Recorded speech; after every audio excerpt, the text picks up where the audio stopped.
안녕하세요. 금요사건 파일 디바제식합니다. 2007년 5월 14일 새벽 5시 30분 수원시 매교동 수원고등학교 본관 건물 앞에서 신원미상의 15살 소녀 시신이 발견됩니다. 팔다리와 온 몸에 피멍이 가득한 채 사망한 이 끔찍한 모습은 사건이 결코 예사롭지 않음을 말해주고 있었죠. 이 아이는 누구일까요? 국가수 부검 결과 사인은 뇌출혈, 사망 추정 시간은 전날 밤 9시에서 12시로 나왔습니다. 더 안타까운 건 폭행 후에 쓰러진 아이가 좀 더 빨리 발견되었더라면 살 수도 있었을 거라는 전문가의 소견이었죠. 경찰은 우선 신원을 파악하는 데 주력했습니다. 미성년자라 지문 등록 조회가 불가능했는데 신원을 알만한 소지품도 발견할 수가 없었습니다. 학교 앞에서 발견됐으니까 그 학교 학생이지 않을까 싶은데 해당 학교는 남자 고등학교였죠. 주변 CCTV를 봐도 피해자나 혹은 용의자에 대한 어떠한 흔적도 찾지 못합니다. 그나마 유일한 목격담이 있었는데 시신 발견 전날 비슷한 옷차림의 소녀를 수원역 근처에서 봤다는 제보였습니다. 이 제보는 수사의 방향을 정하는 데 결정적으로 작용했죠. 그리고 사건을 담당했던 경찰서는 이 소녀의 죽은 당시 차림새가 꽤 허름했다라는 점을 토대로 피해자가 수원역 노숙자라고 단정짓게 됩니다. 어쨌든 당시 이 사건은요, 어린 사망자의 신원을 모른다라는 안타까운 사연으로 인해서 전국적으로 방송이 되며 큰 화제가 됩니다. 경찰은 소녀의 얼굴과 전신을 촬영해서 전국에 변사자 신원수배 전단지를 돌렸죠. 하지만 가족은 나타나지 않았고요. 연고자를 찾지 못한 이 주검은 결국 관할기관에서 공동묘지에 감회장하게 됩니다. 한편 그쯤 경찰들이 주목한 소문이 있었습니다. 일대를 떠도는 노숙자들 가운데서 대장격인 사람이 있는데 사망한 소녀가 대장의 돈을 훔치다 걸렸고 부하들을 시켜서 결국 대장이 아이를 구타하게 했는데 예기치 못하게 사망하자 시신을 고등학교 건물에 버렸다는 이야기. 어라, 오늘의 사건과 굉장히 유사점이 많았기 때문에 경찰도 그냥 지나칠 수 없는 스토리였습니다. 그 사이에 다행스럽게도 소녀의 신원이 파악됩니다. 사건이 방송을 통해서 크게 알려지면서 사망 50일 만에 엄마가 연락을 해온 겁니다. 친자 확인 DNA 검사 결과 가족인 게 확인이 되었고요. 결국 이 소녀는 경기도 용인에 살던 중학교 3학년 김양인 게 드러났습니다. 사실 부모가 이혼한 뒤에 가출이 잦았다고 해요. 근데 보통 아이가 며칠 안에는 집에 들어왔기 때문에 엄마는 이번에도 그럴 줄 알고 애써 찾지 않았다며 애통해했습니다. 자, 그렇다면 김양은 노숙소녀가 아닌 가출 청소년이다 라는 게 밝혀지죠. 하마터면 무연고 사망자가 될 뻔한 소녀는 뒤늦게 가족의 품으로 돌아왔습니다. 7월 15일, 사건 발생 60일 만에 실마리가 보입니다. 사건 이틀 전에 수원역에서 한 여성을 폭행하는 장면을 목격했다는 증언이 나온 겁니다. 그래서 이걸 토대로 수사가 이뤄졌고 그 결과 29살의 노숙자 정씨와 강씨가 긴급 체포됩니다. 보니까 이 두 사람이 지적장애인이었는데 모두 전과가 있었어요. 특히나 이 수원역에서 오랫동안 노숙 생활을 한 정씨는 김양이 후배 애인의 돈을 훔쳤다고 생각했고 수원역 2층 대합실 쪽에서 그녀와 마주치게 되자 강씨와 함께 고등학교로 끌고 가서 1시간 동안 구타해서 숨지게 했다라는 자백을 받아내게 되죠. 물론 처음에는 범행을 부인하던 두 용의자였습니다. 그런데 결국에는 두 사람이 자백을 했고 그렇게 정 씨에게는 살인 혐의로 징역 5년, 강 씨는 폭행 가담 혐의로 벌금 200만 원이 선고됩니다. 김양이 노숙소녀가 아니라고 밝혀지긴 했어요. 그런데 그럼에도 불구하고 범인은 여전히 노숙자로 밝혀진 어쨌든 범인도 잡히고 신원도 파악되면서 사건은 그렇게 일단락되는 듯 했죠. 그런데 아닙니다. 다음 해인 2008년 1월 경찰이 아닌 검찰이 놀라운 소식을 내놓습니다. 수원 노숙소녀 사건의 진범을 잡았다는 겁니다. 에? 그럼 앞서 그 정 씨랑 강 씨가 자백한 건 뭘까요?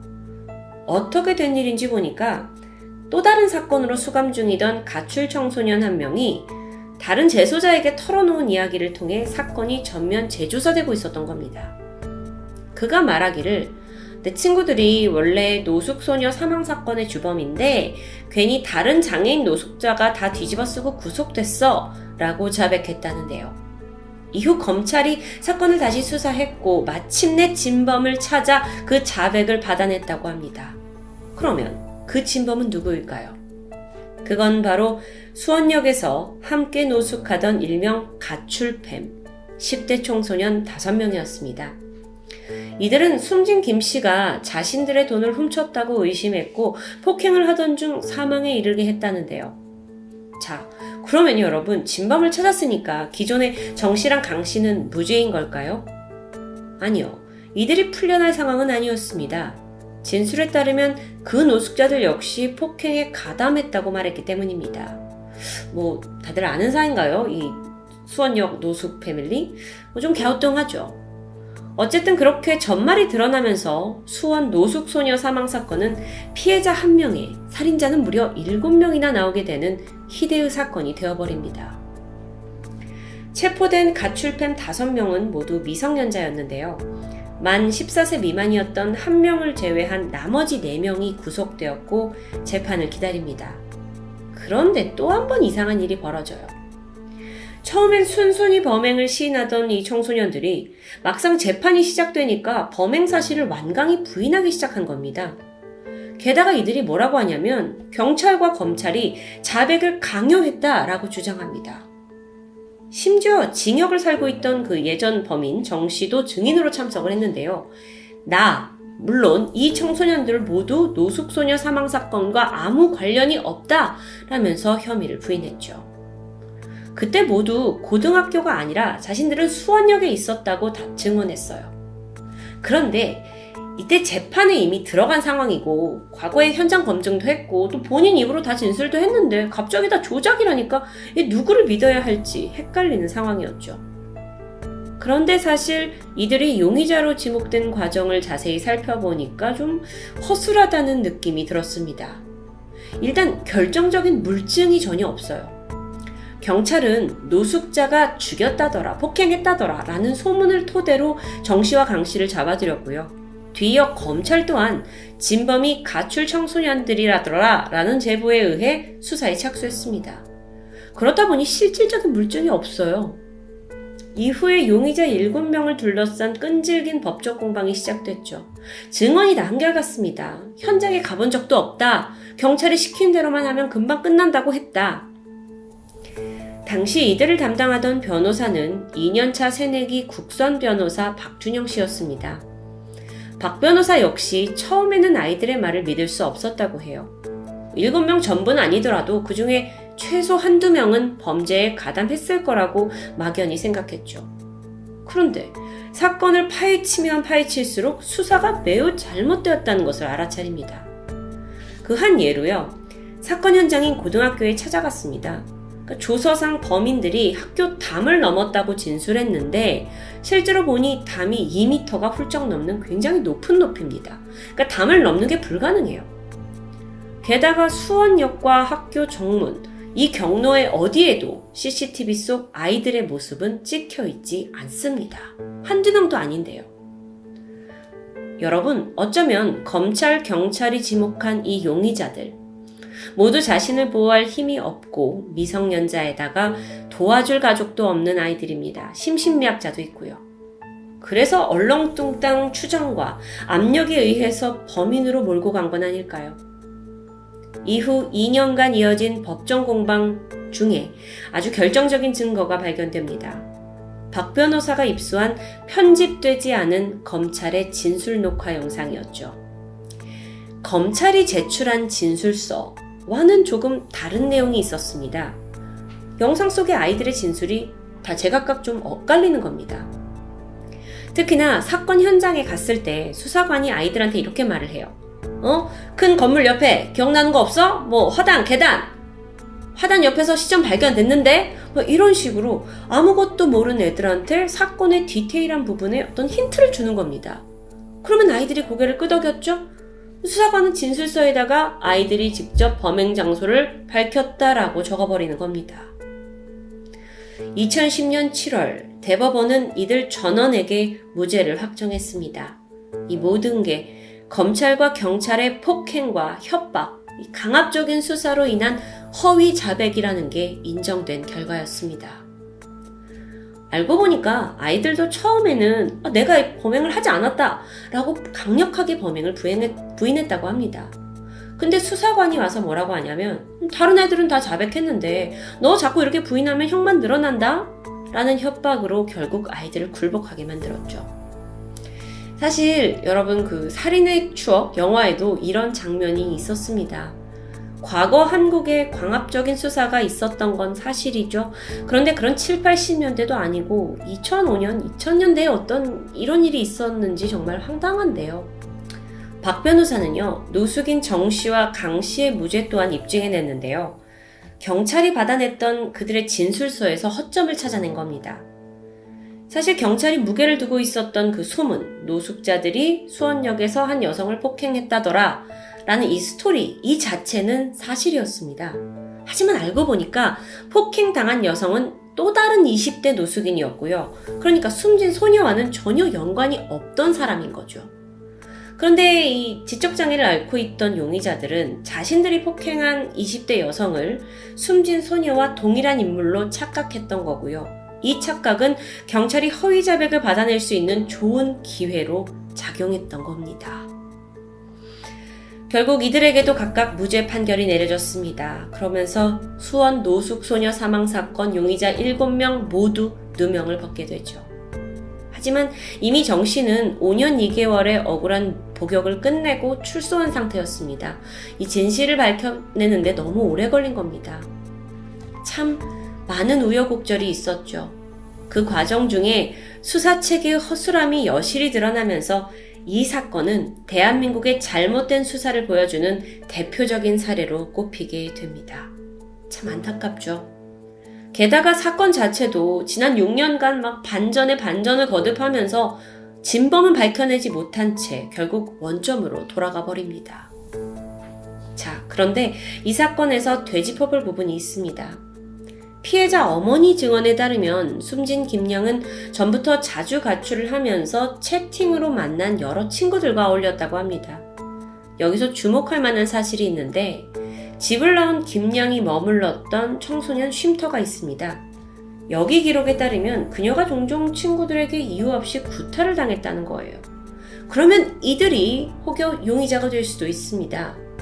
게다가 2007년 5월 9일 김양은 가출 전에 알고 있던 친구 2명, 남자아이 1명, 여자아이 1명을 자신의 집으로 부르게 돼요.